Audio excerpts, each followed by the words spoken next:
Hello everyone. So today we'll talk about how to coach, our generic topic. This is a very valuable lecture for the coaches, how a coach should coach to the player. আমরা বিভিন্ন ধরনের sequences দেখি, বিভিন্ন ধরনের আমরা techniques দেখি, কোচেসরা বিভিন্ন ধরনের টেকনিক্সে কোচিং করায়, বাট অ্যাকচুয়ালি কোন কোন এরিয়ার উপরে কোচেসদের কাজ করা দরকার। So whether it's maybe batter, bowler, wicket keeper, fielders, তাদেরকে আমরা কিভাবে কোচিং করাবো, কোচিং করানোর সময় কি কি মাথায় রাখবো, বা আমরা যদি বলি মেইনলি কোন কোন বিষয়গুলোর উপর ফোকাস করে কোচিং করাবো। So that is how to coach. সমস্ত ক্রিকেট কোচদের এটা মাথায় রাখতে হবে এবং তাদের লক্ষ্য হওয়া দরকার যে ক্রিকেটার্সদের ন্যাচারালিটিটা মাথায় রেখে কিন্তু কোচিং করাতে হবে। তাদের ন্যাচারাল যে টেন্ডেন্সিস থাকে সেটিকে আগে প্রাধান্য দিয়ে কোচিং করাতে হবে কোচেসদের। এবং এই হাউ টু কোচ সেশনে আমরা যারা কোচিং ক্যারিয়ারে আছি বা কোচিং ক্যারিয়ার গড়তে চাইছি তাদেরকে আমরা রিকোয়েস্ট করব তাদের মাইন্ডসেট চেঞ্জ করার জন্য। কোচেসরা অনেক ট্র্যাডিশনাল জিনিস অ্যাপ্লাই করে থাকে, অনেক কিছু টেকনিক্স তারা ইউজ করে থাকে, বাট তাদের মাইন্ডসেটটাকে চেঞ্জ করতে হবে।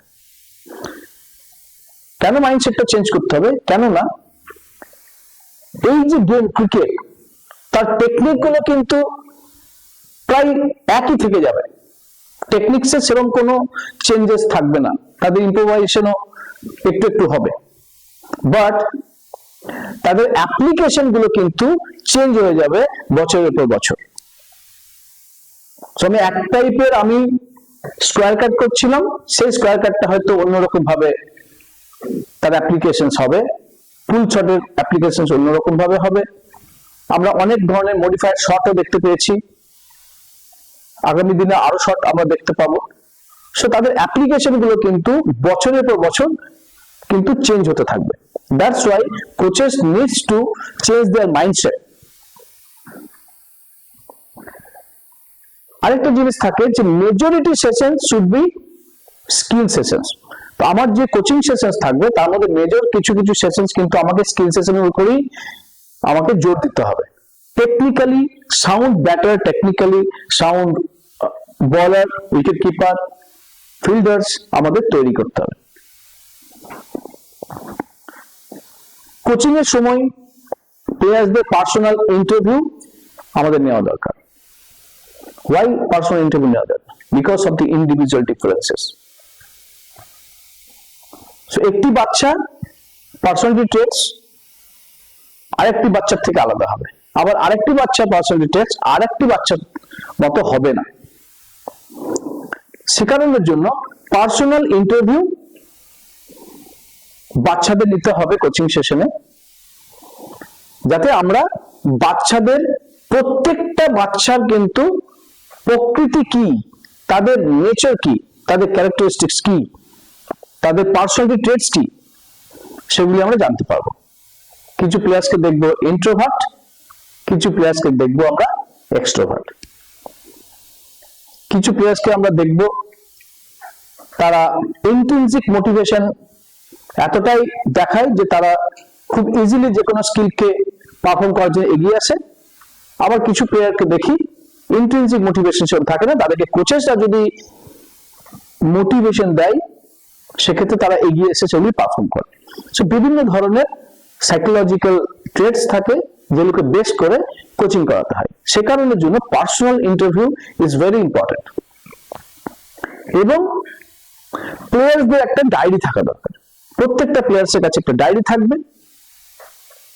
আজকে কোচিং সেশনে কি কি করলাম সেখানে কিন্তু কোচিং এর শেষে ওই জায়গাগুলো লিখে রাখা দরকার, যাতে আগামী দিনে যেদিন কোচিং করতে আসবে বেস করে ওই যে প্লেয়ার ডায়েরিতে লেখা হয়েছে সেগুলিকে বেস করে কোচিং হবে। আবার যদি আমরা নেক্সট ম্যাটারটা নিয়ে আলোচনা করি, তার মধ্যে আমরা ক্যাটাগরি করতে পারবো প্লেয়ার্সদের। তো ফার্স্ট অফ অল আমরা ব্যাটারদের নিয়ে আলোচনা করব। ব্যাটারদের যখন আমরা স্কিল সেশন করাবো তখন কিসের উপরে জোর দেব? Always on the stance first. Batsman কিভাবে দাঁড়াচ্ছে সেটা ভেরি ইম্পর্টেন্ট। ব্যাটসম্যানরা আজকালকার দিনে বাচ্চারা ক্রিকেট খেলা শেখে টিভি দেখে, সেখানে তারা বিরাট কোহলিকে ফলো করছে, কেউ রোহিত শর্মাকে ফলো করছে, কেউ স্টিভ স্মিথকে ফলো করছে, কেউ কেএল রাহুলকে ফলো করছে, কেউ ঋষভ পান্থকে ফলো করছে। তারা তাদের মতো শট খেলার জন্য তারা যেভাবে স্টান্স নিচ্ছে সেরকম ভাবে স্টান্স নেওয়ার চেষ্টা করে কোচিং সেশনে। আমি হ্যাভ এক্সপিরিয়েন্সড ইট, আমরা দেখেওছি। কিন্তু বেসিক্স কি বলছে স্টান্সের জন্য, স্টান্স কিভাবে দাঁড়ানো দরকার ডিউরিং দি স্টান্স মোমেন্ট, সে কারণের জন্য কোচদের স্টান্সের উপরে কাজ করা দরকার। যদি দরকার পড়ে আমরা গ্রিপের উপরে কাজ করব। যদি দেখি যে হ্যাঁ গ্রিপ ঠিকঠাক নেই, তাহলে গ্রিপের উপরে কাজ করতে হবে। বিকজ গ্রিপের উপরে নির্ভর করছে আমার ব্যাটের শট ডিরেকশনস। ব্যাটসম্যান শট মারছে অফ স্টাম্পে বা অফ সাইডে শট মারছে, বল লেগ স্টাম্পে যাচ্ছে, স্ট্রেট ড্রাইভ মারতে যাচ্ছে, বল লেগ স্টাম্পে যাচ্ছে। সো গ্রিপের কিছু প্রবলেমস এর জন্য হতে পারে, পাওয়ার পাচ্ছে না, গ্রিপের প্রবলেমের জন্য হতে পারে। ব্যাট কন্ট্রোলিং পাওয়ার নেই, ব্যাটে পাওয়ার জেনারেট করতে পারছে না, গ্রিপের প্রবলেম জন্য হতে পারে। তো এই জিনিসগুলো আমরা যদি গ্রিপের যে কি পয়েন্টস গুলো আছে সেগুলোকে নিয়ে যদি আমরা আলোচনা করি এবং সেইগুলো সম্বন্ধে যদি একটা অ্যাকচুয়াল ধারণা থাকে, তাহলে আমরা গ্রিপ রিলেটেড যে প্রবলেমস গুলো আছে সেইগুলো সম্বন্ধে কোচিং করাতে পারবো। সো আমাদেরকে কিন্তু গ্রিপের উপরে কাজ করতে হবে যদি দরকার পড়ে। ক্রিকেটের যে শটস গুলো আছে, ভার্টিক্যাল শটস, হরিজন্টাল শটস, বিভিন্ন ধরনের স্ট্রোকস আছে, সেই স্ট্রোকস গুলিকে ডেভেলপ করাতে হবে। Like pull shot, like square cut, sweep shot. Vertical শটের মধ্যে যদি যাই তো ফ্রন্ট ফুট ডিফেন্স হতে পারে, ড্রাইভ হতে পারে, ব্যাকফুট ড্রাইভ হতে পারে, ব্যাকফুট লেগ লান্স হতে পারে, ফ্রন্ট ফুট লেগ লান্স হতে পারে। এই যে বিভিন্ন ভার্টিক্যাল এবং হরিজন্টাল ব্যাট স্ট্রোকস আছে, সেইগুলোকে ডেভেলপ করার জন্য কিন্তু কাজ করতে হবে।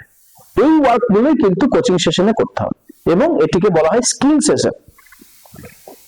এখানে কোচ বলকে ফিট করবে, বল ছুড়ে দেবে, বা সাইড আর্ম যে রোবো আর্ম হয়, সাইড আর্ম থ্রোয়ার্স বা রোবো আর্ম যে থ্রোয়ার্স গুলো হয় সেগুলো দিয়ে বল থ্রো করে কোচ কিন্তু এই ভার্টিক্যাল শটস বা হরিজন্টাল যে শটস গুলো হয় সেগুলোকে ডেভেলপ করার চেষ্টা করবে। সো এইগুলোর উপরে কিন্তু কোচিং করতে হবে ব্যাটসম্যানকে কোচিং করাতে গেলে। মেন্টাল অ্যাসপেক্টস কিছু থাকে, সেই মেন্টাল অ্যাসপেক্টস কে বেস করে কোচিং করাতে হবে। So aim of batsman will be to play strokes. So ব্যাটসম্যানদের এমই হচ্ছে স্ট্রোকস খেলা, তাদের লক্ষ্যই হচ্ছে, ব্যাটসম্যানদের যে কোনো লক্ষ্যই হচ্ছে পিচের মধ্যে যখন যাবে বা নেটে ব্যাটিং করবে তাদের স্ট্রোকস খেলাই হচ্ছে তাদের ফার্স্ট লক্ষ্য। স্ট্রোকস খেলতে হবে বিকজ আগে আমরা বললাম তাদের ন্যাচারাল টেন্ডেন্সিটাকে নষ্ট করলে হবে না। পরে ডিফেন্সের দিকে যাব, পরে ডিফেন্স শেখাবো, ডিফেন্ড করাটা আমরা পরে আলোচনা করব, পরে ওটা নিয়ে আলাদা করে শেখানো হবে। বাট ব্যাটসম্যানের এম যেহেতু আমরা জানি to score runs, first aim, এখানে ব্যাটসম্যানকে আটকালে হবে না। তো যখন কোচিং সেশনে আসবে মেন্টাল অ্যাসপেক্টস তৈরি করতে হবে। ন্যাচারাল টেন্ডেন্সি থাকে, আমাদের সবারই ন্যাচারাল টেন্ডেন্সি থাকে অ্যাটাক। ফার্স্ট আমরা যখন কাউকে ফেস করি আমরা অ্যাটাক করি, কিন্তু আমাকে কেউ অ্যাটাক করলে আমরা কিন্তু অ্যাটাক করি, আমাকে ডিফেন্ড করি না। সেই জিনিসটাই আমরা ক্রিকেটে যখন আমরা পারফর্ম করি বা বাচ্চাদের যখন শেখাই তখন আমরা কিন্তু অ্যাটাকিং এর দিকে যাই। তো আগে অ্যাটাকিং শিখবো, ফ্রন্ট ফুট ড্রাইভ শিখবো, তারপরে আমরা যাব ডিফেন্ডের দিকে। সো ডিফেন্সের শটের মধ্যে যদি আমরা ফ্রন্ট ফুট ডিফেন্স বলি বা ব্যাক ফুট ডিফেন্স বলি, সেক্ষেত্রে আমাদেরকে পরে এটা নিয়ে করতে হবে, আগে ড্রাইভস বা স্ট্রোকস এর দিকে যেতে হবে আগে। বাচ্চাদেরকে ফ্রিলি খেলার সুযোগ করে দিতে হবে। Let them play free according to the merit of the ball. যেরকম বল আসবে সেরকম শট খেলবে। এই যে একটা ফ্রি হ্যান্ড যদি বাচ্চাদের নেট সেশনে দেওয়া হয় বা প্র্যাকটিস সেশনে যদি আমরা প্রোভাইড করি, বাচ্চারা আরো প্রাণ খুলে ব্যাটিং করবে। এখানে তাদের ভিতরে একটা ভয় কাজ করবে না। সো তাদেরকে ফ্রিলি ছেড়ে দিতে হবে, যাতে তারা যেরকম মেরিট অফ দ্য বলের উপর বেস করে তারা ব্যাটিং করবে। তারপরে নেক্সট যদি আমরা যাই, সেক্ষেত্রে ব্যাটারের পরে আমরা পেস বোলার্স সে স্কিল সেশন আসে। তো পেস বোলার্সদের স্কিল সেশন শুরুই হয় তাদের রান আপ টেকনিক দিয়ে। তো রান আপ টেকনিকের যে প্রবলেমস গুলো থাকে, দেখা যাচ্ছে রান আপ টেকনিকের প্রবলেম হচ্ছে সে অ্যাঙ্গেলড না ধরে সোজা দৌড়াচ্ছে, দেখা যাচ্ছে কি বডি ট্রাঙ্ক ল্যাটারাল ফ্লেকশন বেশি করছে বা ফ্রন্ট ফুট ওপেন হয়ে যাচ্ছে, বডি পড়ে যাচ্ছে, হেড ফল করছে। তার এফেক্ট রান আপের জন্য, সো রান আপের উপরে কাজ করতে হবে। রান আপে ইকোনমিক্যাল রান আপ হচ্ছে না, হিল বল টোজ ফলো করিয়ে মার্কাস প্লেস করে সুন্দরভাবে তাকে রান আপ টেকনিকের উপরে কাজ করিয়ে রান আপ টেকনিকটাকে ডেভেলপ করতে হবে। তো বলারদের রান আপ টেকনিকটা ইজ ভেরি ইম্পর্টেন্ট। রান আপটাই মেন। যেরকম মোমেন্টাম নিয়ে সে বল করতে যাবে, যেরকম টেকনিকের সঙ্গে সে দৌড়ে বল করতে যাবে, তার এফেক্টটা এক্সিকিউশনে যাবে, ফলশ্রুতি যাবে। আমাদের গ্রিপের উপরে কাজ করতে হবে। হাউ টু হোল্ড দি বল। এখানে বাচ্চারা, আমরা দেখেছি বাচ্চারা যখন আমাদের বিভিন্ন কোচিং সেন্টারে আসে, বাচ্চারা বলকে গ্রিপ করার চেষ্টা করে ঠিক যেরকম করে ইন্টারন্যাশনাল ক্রিকেটার্সরা বলকে গ্রিপ করে। As like the international cricketers holding the ball, they gripping the ball, they want to grip the ball like that. এক্ষেত্রে বেসিক বোলিং এর যে গ্রিপটা থাকে, সেই জিনিসটা কিন্তু আমরা পাই না কোচিং সেশনে। সেক্ষেত্রে আমাদেরকে কি করতে হয়, তাদের গ্রিপের উপরে কাজ করাতে হয়, because this is very important. গ্রিপে বল গ্রিপ করে রিস্ট সোজা রেখে বল করা শেখানো, বল গ্রিপ করিয়ে বিভিন্ন ধরনের কিভাবে বল রিলিজ করতে হবে তার ড্রিলস করানো, যাতে বলের গ্রিপটা কন্ট্রোলে থাকে। How to use the fingers. আরেকটা ব্যাপার আছে যেটা বিল্ডিং অ্যাকশন। অ্যাকশন বিল্ডিং আমরা জানি সাইড অন আছে, ফ্রন্ট অন আছে, সেমি আছে, তিনটি রেকমেন্ডেড অ্যাকশন আছে। এই তিনটি রেকমেন্ডেড অ্যাকশন যদি কোনো বলারকে ডেভেলপ করতে হয়, তো যদি দেখি আমার দরকার আছে আমার প্লেয়ারের জন্য অ্যাকশন বিল্ড করা, সে সাইড অনই বল করে, but not in a prominent way. তো আমাকে প্রমিনেন্ট ওয়েতে সাইড অনটা যাতে হয় সেদিকে আমাকে কাজ করাতে হবে। একটা বলার আছে তার টেন্ডেন্সি হচ্ছে সে সেমিতে বল করে, বাট সেমিতে যে আমরা কি পয়েন্টস গুলো জানি, যেভাবে তার ফিট হওয়া দরকার, যেভাবে তার আর্ম হওয়া দরকার, ফ্রন্ট আর্ম হওয়া দরকার, বোলিং আর্ম হওয়া দরকার, সেই জিনিসগুলো সেমির মতো কিন্তু কাছাকাছি, আমাদেরকে তখন ওই অ্যাকশন ডেভেলপমেন্টের দিকে যেতে হবে, as well as front on. So action development is very important. Building basic bowling action is very important.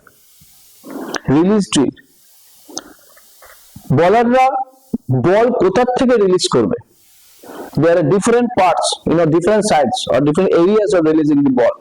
So round arm release, away from the head release, slightly away from the head, top of the head যেটা vertical release and past vertical. So এতগুলো release positions আছে।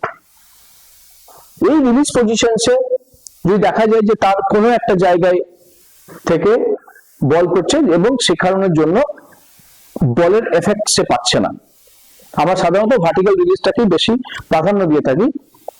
তো সে কারণের জন্য আমরা তাদের insist করব তারা যাতে রিলিজ ড্রিলের উপর কাজ করে, এবং কোচেসদেরকেও আমরা ইনসিস্ট করব বিভিন্ন ধরনের রিলিজ ড্রিলসকে সামনে রেখে কোচিং করানোর জন্য।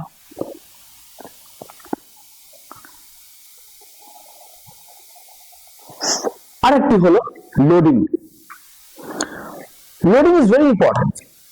আমরা জানি loading is the preparation to bowl. Bowl ঠিক করার আগের যে প্রিপারেশনটা সেটাকে আমরা লোডিং বলি। এই লোডিং এর সময়তে আমার হাত কোথায় থাকবে, এলবো গ্রাউন্ডের দিকে টাচ থাকবে, এলবো গ্রাউন্ডের দিকে ডিরেকশন থাকবে, আমার লোডিং এর সময় হাত পিছনের দিকে যাবে না। যদি কোনো বলারের লোডিং পিছনের দিকে যায়, মানে মাথা ক্রস করে পিছনের দিকে চলে যায়, তাকে ড্রিলস করিয়ে তাকে নিয়ে আসতে হবে সঠিক লোডিং এর জায়গায়, যাতে তার এফেক্টটা রিলিজের পরে এবং সুন্দরভাবে সে বল করতে পারে। বাট এটি যদি দরকার পড়ে তবেই করব। নেক্সট যদি আমরা আলোচনা করি তো স্পিনার্স, অফ স্পিনার্স, যেটাকে আমরা ফিঙ্গার স্পিন বলে থাকি, right arm finger spin off spinner. এই স্কিল সেশনে কি আমরা কাজ করব? আমাদেরকে রান আপের উপরে কাজ করতে হবে।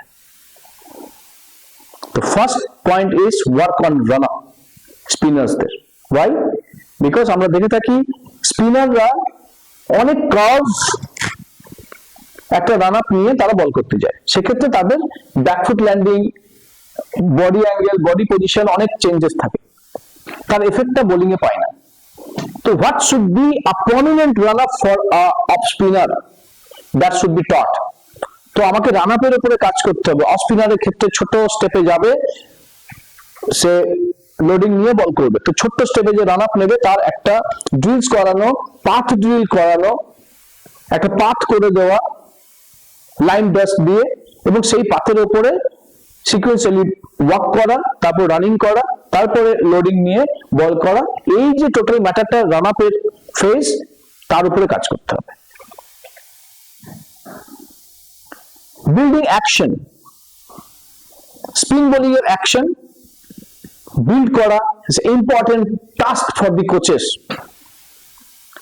স্পিন বোলিং এর যদি ঠিকঠাক অ্যাকশনস যদি না হয়, তাহলে অনেক ক্ষেত্রে রিলিজের সময় দেখা যায় সাসপেক্টেড অ্যাকশন হয়ে যাচ্ছে, টেন্ডস টু থ্রো দি বল। তো অ্যাকশন বিল্ডিং এর উপরে কাজ করতে হবে স্পিনার্সদের রিলিজ ড্রিলের উপরে কাজ করতে হবে যারা অফ স্পিন করছে। So top of the head থেকে রিলিজ করছে, সেটি যদি না হয় তাকে টপ অফ দি হেড থেকে যাতে বলটা রিলিজ করতে পারে তার সমস্ত ধরনের ড্রিলস গুলি করাতে হবে। স্পট বোলিং, ঠিক এরিয়ায় বল করতে পারছে না, বল শর্ট পিচ হয়ে যাচ্ছে, তো গুডলে স্পটে কিছু মার্কার রেখে প্লেয়ারকে ইনসিস্ট করতে হবে যে তুমি কন্টিনিউয়াসলি স্পট বোলিং করে যাও। যদি কোনো ওপেন এরিয়া থাকে সেখানে করালে আরো ভালো। একটি স্পিনার ক্রিজকে কিভাবে ইউজ করবে, বোলিং ক্রিজ এবং পপিং ক্রিজের মাঝখানে যে জায়গাটি পড়ে আছে সেই জায়গাটিকে কিভাবে ইউজ করবে, ইউজিং দি ক্রিজ। সে পপিং ক্রিজের কাছে গিয়ে বল করবে, নাকি ঠিক মাঝামাঝি দাঁড়িয়ে বল করবে, নাকি বোলিং ক্রিজের বাইরে থেকে বল করবে। It's very important. প্রত্যেকটা জায়গার প্রত্যেকটা রুলস আছে। সে ওই ক্রিজটাকে কিভাবে একটা স্পিনার ইউজ করতে পারে, বিভিন্ন যে এরিয়া আছে সেই এরিয়াগুলোকে সেগুলো মার্ক করে 1 2 3 4 5 6 7 8 9 9টি ভাগে ভাগ করতে হবে জায়গাটিকে, এবং তার উপরে বেস করে ইউজিং অফ ক্রিজের উপরে কোচিং করাতে হবে। এই এরিয়ার উপর ফোকাস দিতে হবে। কোচ বলে দেবে তুমি এখন 9 নম্বর থেকে বল করো, so player will go and bowl from the 9। তুমি এখন 1 নম্বর থেকে বল করো, তুমি 5 নম্বর থেকে বল করো, and the player has to go and bowl from that place. Spinning drill আমরা বলে থাকি যে স্পিনার হতে গেলে, ইটস ভেরি ইম্পর্টেন্ট, স্পিনার হতে গেলে the player has to know how to spin. If the player is able to spin the ball, then he will be a spinner. তো spinning এর যে ড্রিলস আছে সেই ড্রিলস গুলোকে আমাদের কোচিং সেশনে আনতে হবে এবং এর উপরে কাজ করতে হবে, স্পিনিং ড্রিলের উপরে কাজ করতে হবে, যাতে খুব ভালো স্পিন করতে পারে। লুপ ড্রিল, বল লুপ করতে পারছে না, সো লুপ করার জন্য যে ড্রিলস আছে সেই ড্রিলস গুলো করাতে হবে। বাট এগুলো কিন্তু বেসিক একদম নভিস প্লেয়ারদের করাবো না, এগুলো ম্যাচিওর যে স্পিনার্স গুলো যারা ম্যাচ খেলছে, পারফরমেন্স দিচ্ছে, তাদের লুপ ড্রিলস করাবো। কতটা লুপ ড্রিল করি আমি বল করাবো। এবং ফাইনালি লোডিং। সো অফ স্পিনে লোডিং কোন পজিশনে আসবে সেই লোডিং এর উপরে কাজ করতে হবে যদি দরকার পড়ে। Next one is leg spinner, তো যেটাকে আমরা রিস্ট স্পিন বলি। সো আমার কোচিং সেশনে আমার টিমে যদি লেগ স্পিনার থাকে তাদের কোন কোন এরিয়ার উপরে কাজ করবে। সো আমরা জানি যে লেগ স্পিনারদের একটু ডায়াগোনাল, একটু অ্যাঙ্গেল রান আপে তাদেরকে দৌড়াতে হয় লেগ স্পিনারদের, এবং তারা এই রান আপের পাথ দিয়ে দৌড়ে বল করে। সো এই রান আপ পাথের উপরে কাজ করতে হবে। সো আমাদেরকে লেগ স্টাম্প থেকে স্ট্রাইকার যেদিকে স্টাম্প আছে তার লেগ স্টাম্প থেকে বেস করে একটি থ্রেড বা মেজারিং টেপ সোজা নিয়ে এসে একটা অ্যাঙ্গেলড রান আপ তৈরি করতে হবে।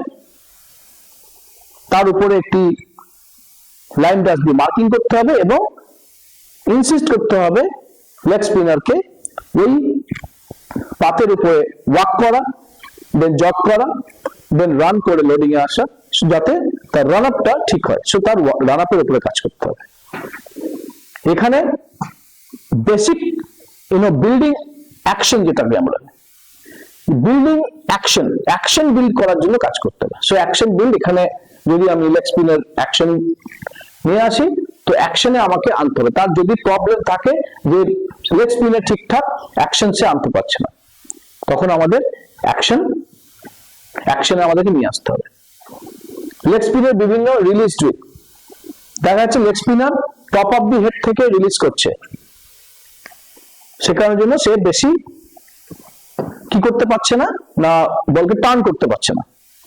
তো আমরা তাকে ইনসিস্ট করবো যে slightly away from the head থেকে তুমি বলকে রিলিজ করো, যাতে বলটাকে আমি টার্ন করাতে পারি। তো রিলিজ ড্রিলের উপর কাজ করাতে হবে। এখানেও তাই স্পট বোলিং করাতে হবে, ওপেন এরিয়া থাকলে possible, if possible open area use করতে হবে স্পট বোলিং এ। সেম অ্যাজ অফ স্পিনার, ক্রিজে পপিং ক্রিজ এবং বোলিং ক্রিজের মাঝখানে যে জায়গাটি পড়ে থাকছে সেই জায়গার মধ্যে 9টি ঘর করে 1 2 3 4 5 6 7 8 9 ঘর করে সেখানে বিভিন্ন জায়গা থেকে ওকে প্লেয়ারকে বলে দিতে হবে তুমি এত নম্বর থেকে বল করো, তুমি এত নম্বর থেকে বল করো। They will place their foot over there and they will bowl. Leg spinner যে স্পিনিং ড্রিল করাতে হবে, বিভিন্ন ধরনের যে স্পিনিং ড্রিলস আছে সেগুলি করাতে হবে। ম্যাচিওর স্পিনারদের জন্য লুপ ড্রিল করাতে হবে। This is very important for the leg spinners, loop drill for leg spinners, যাতে ব্যাটারকে সামনে নিয়ে আসতে পারে। And if required, loading এর উপরে কাজ করতে হবে। So leg spinner loading is very important. Why? Because যাতে রিস্টটাকে আমি ম্যাক্সিমাম আমি রোটেট করতে পারি। পরবর্তীতে আমরা আলোচনা করব সেটি হলো left arm spinner, as like the mirror of off spinner. তো রাইট আর্ম অফ স্পিনারের যে অ্যাকশন, ওটাকে যদি মিররে দেখা হয় তাহলে দেখা যাবে ওটি লেফট আর্ম স্পিনারের সেম। তো লেফট আর্ম স্পিনারের যে এরিয়াগুলোর উপরে কাজ করতে হবে একই এরিয়ার উপরে অফ স্পিনারদের যে কাজ করেছি সেগুলোর উপরে কাজ করতে হবে। এখানে যে রান আপ থাকে, লেফট আর্ম স্পিনারদের যে রান আপ থাকে, সেই রান আপ আম্পায়ার এবং স্টাম্পের ঠিক মাঝখানে অ্যাক্রস করে তাদের রান আপটাকে তৈরি করতে হবে এবং সেই রান আপের উপরে যাতে তারা বল করতে পারে তার উপরে কাজ করতে হবে। লেফট আর্ম স্পিনারের অ্যাকশন বিল্ডিং করতে হবে, রিলিজ ড্রিলের উপরে কাজ করতে হবে, স্পট বোলিং এ করতে হবে। যদি ওপেন এরিয়া অ্যাভেলেবল থাকে তাহলে স্পট বোলিং ওপেন এরিয়া করাটা বেস্ট। এখানে ইউজিং অফ ক্রিজ, যেটা বললাম পপিং ক্রিজ এবং বোলিং ক্রিজের ঠিক মাঝখানে যে জায়গা, সেখানে বিভিন্ন নাম্বার করে বিভিন্ন নাম্বারিং থেকে বল করা। লেফট হ্যান্ড স্পিনারের জন্য যে স্পিনিং ড্রিলস আছে সেই স্পিনিং ড্রিলস করানো, ম্যাচিওর স্পিনারদের জন্য লুপ ড্রিল করানো, এবং এখানেও তাই, যদি দরকার পড়ে লোডিং এর উপরে কাজ করব। নেক্সট আমরা যদি উইকেট কিপিং এর দিকে যাই, উইকেট কিপিং এর স্কিল সেশন যেগুলি আছে সেগুলি হলো Crouch, getting up, footwork and glove. Wicket keeper ঠিকঠাক পজিশনে বসেছে কিনা তার উপরে কাজ করতে হবে, is very important. Body weight কোথায় রেখেছে, বল অফ দি ফিটে নাকি হিল অফ দি ফিটে, সামনের দিকে বডি ওয়েট একটুখানি ঝুঁকিয়ে রেখেছে কিনা, it's very important. Getting up, কখন উইকেট কিপার উঠবে। প্রবলেম দেখা যায় উইকেট কিপাররা বল পিচিং হওয়ার আগেই উঠে যায় বা অনেক পরে ওঠে, এই প্রবলেমটা উইকেট কিপারদের থেকেই যায়, এর উপরে কাজ করতে হবে। কোচিং সেশনে দেখা যায় বিভিন্ন উইকেট কিপার আছে, তাদেরকে এই গেটিং আপের কিন্তু ড্রিলস করানো দরকার। ফুটওয়ার্ক, তাদের যে ফুটওয়ার্ক হয় সে ফুটওয়ার্কের উপরে কাজ করাতে হবে। তারা কার্ভ ফুটওয়ার্ক ইউজ করবে না স্ট্রেট ফুটওয়ার্ক ইউজ হবে, straight is the best. Wicket keeper যারা পিছনে দাঁড়ায় পেস বোলারের ক্ষেত্রে, তাদের ফুটওয়ার্ক কি হবে। সো স্কিপ মেথড এবং ক্রস ওভার মেথড, সেই দুটি ড্রিলকে কিন্তু ভালো করে করাতে হবে। Footwork, glove work, glove work means to receive the ball. Ball যেটা মিস হয়েছে ব্যাটসম্যানের বা ব্যাটসম্যান ছেড়েছে, সেই বলটিকে যখন রিসিভ করবে, কোথায় রিসিভ করবে, পজিশন কি হবে, তার উপরে কাজ করতে হবে গ্লাভ ওয়ার্ক। এবং finally the fielding session is very important, because আমরা জানি যে ফিল্ডার্সরা ম্যাক্সিমাম রান আটকে দেয় একটা টিমের, তারা যদি খুব ভালো ফিল্ডিং করে। সো ফিল্ডিং সেশন যখন আমরা করাবো, কোন কোন টেকনিক্স এর উপর জোর দেবো, ওয়ান হ্যান্ড পিক আপ, যেটাকে আমরা আন্ডার আর্ম থ্রোইং টেকনিক বলি, two hand pick up and throw, long barrier, retrieve, over arm throw, pro half throw, under arm throw, high catching, flat catching, close catching, এর যে বিভিন্ন ধরনের drills আছে সেইগুলোকে coaching সেশনে নিয়ে আসা এবং প্রোগ্রেশন ওয়েতে নিয়ে যাওয়া, স্টেশনারি বল থেকে মুভিং বলে প্র্যাকটিস করানো। তো প্রথমে মার্কারের উপর স্টেশনারি বল রেখে আমরা প্রো হাফ থ্রো প্র্যাকটিস করতে পারি, আন্ডার আর্ম থ্রো প্র্যাকটিস করতে পারি, আমরা লং ব্যারিয়ার প্র্যাকটিস করতে পারি, আবার ওই বলটিকে মুভ করিয়ে পার্টনার্স দিয়ে মুভ করিয়ে করিয়ে আমরা ওই স্কিলগুলিকে ডেভেলপ করতে পারি। নেক্সট যদি আমরা বলি যে এই যে এতগুলি আমরা ডিপার্টমেন্ট পেলাম ক্রিকেটে, ব্যাটিং, বোলিং, বোলিং এর মধ্যে দুটো part, pace bowlers and spinners, finger spin, wrist spinner or wrist spin, wicket keeping and the fielding. Coaching সেশনে কোন কোন এরিয়ার উপরে কাজ করব সেগুলি আমরা এখন জানলাম। তো আমরা এরকম ভাবে যদি আমরা কোচিং করি, আমরা প্লেয়ারদেরকে কিন্তু একটা জায়গায় পৌঁছে দিতে পারবো, তাদের টেকনিক রিফাইন করতে পারবো। প্রবলেম হয় কোচেসরা যখন অনেক জেনে যায়, তখন তারা তাদের নলেজটা প্লেয়ারদের উপরে ইউজ করতে যায়, সেখানেই হয় প্রবলেম। আর আমরা এর অ্যান্সার বলে দিয়েছিলাম, সেটা কি প্রথমেই বলেছিলাম, প্লেয়ারদের ন্যাচারাল এবিলিটির উপরে কোচদেরকে কোচিং করাবে। Coach should have knowledge, he should apply whenever it is required। আমার যখন দরকার পড়বে আমি তখন ঠিক ওই পজিশনটা নিয়ে আমি কাজ করব। আমার যে প্লেয়ারদের আমার এটা দরকার নেই তাদের ওইটার উপরে কাজ করাবো না। কারোর রানাপের দরকার তাহলে রানাপের উপর কাজ করবো, কারোর হয়তো লোডিং এর দরকার তাহলে লোডিং এর উপরে কাজ করাবো। কিন্তু আমি আমি একটা কোচিং লাইসেন্স নিয়েছি, কোচিং লাইসেন্সের সমস্ত নলেজ আমি আমার প্লেয়ারের ভিতরে দিতে যাচ্ছি, তখনই প্রবলেমটা হয়। প্লেয়ার সেগুলো নিতে পারে না এবং প্লেয়ার ওখানে ডিমোটিভেটেড হয়ে যায় এবং তাদের পারফরমেন্স ডাউন হয়ে যায়। এখানে মাথায় রাখতে হবে হাউ টু কোচ। অলরেডি একজন এক্সপার্ট আছেন, যিনি একজন একাডেমিতে অ্যাসিস্ট্যান্ট কোচ। সো আমরা তাকে জিজ্ঞেস করবো যে উনি যখন কোচিং করেন তখন কোন কোন কথাগুলো মাথায় রাখেন এবং কিভাবে উনি কোচিং করেন ব্যাটসম্যানদের, বোলারদের, উইকেট কিপারদের এবং ফিল্ডারদের। তো প্রথমত আমি ওদেরকে ওদের যা ড্রিলস থাকে, ওদের যা প্র্যাকটিসের যেগুলো থাকে, যেগুলো প্রত্যেক দিন আমি যেটা লক্ষ্য করে রাখি, আমি সেটা যাতে আরো ধারাবাহিকভাবে চলতে থাকে সেগুলো মাথায় রাখি। ওদের জন্য আমি স্পেশালি আমি ব্যাটসম্যানদের জন্য স্পেসিফিক কি কি কোচিং করাও? হাউ টু কোচ, যদি হাউ টু কোচ ব্যাটার, তুমি কিভাবে অ্যান্সার দেবে? যদি ব্যাটসম্যানদের যদি বেসিক্স এর উপর যদি কথা বলি, তো আমি স্পেশালি ওদের ব্যাটিং সেটআপের উপর কাজ করি। তারপর আমি হরাইজন্টাল ভার্টিক্যাল শটের উপর দিকে যাই। বোলারদের স্যার বেসিক্যালি স্যার ওদেরকে প্রথমত আমাকে দেখিয়ে দিতে হবে যে বলটা কিভাবে গ্রিপ করতে হয়। যদি পেসার হয় পেসারদের গ্রিপ আলাদা হবে, স্পিনার হলে স্পিনারদের গ্রিপ আলাদা হবে। তো ওদেরকে লোডিং, ওদের রান আপ, এইসবগুলো। আর ফিল্ডারদের জন্য আমরা বেসিক্যালি চেষ্টা করি যে প্রথমত ওদেরকে ওরা যেটা জানার পর ওদেরকে আমরা টিপস দিই, টেকনিক অ্যাপ্লাই করতে, like long barrier, short hand. Wicket কিপারদের জন্য স্যার ওদের basically footwork and ball gather, মানে গ্লাভ ওয়ার্ক। হ্যাঁ।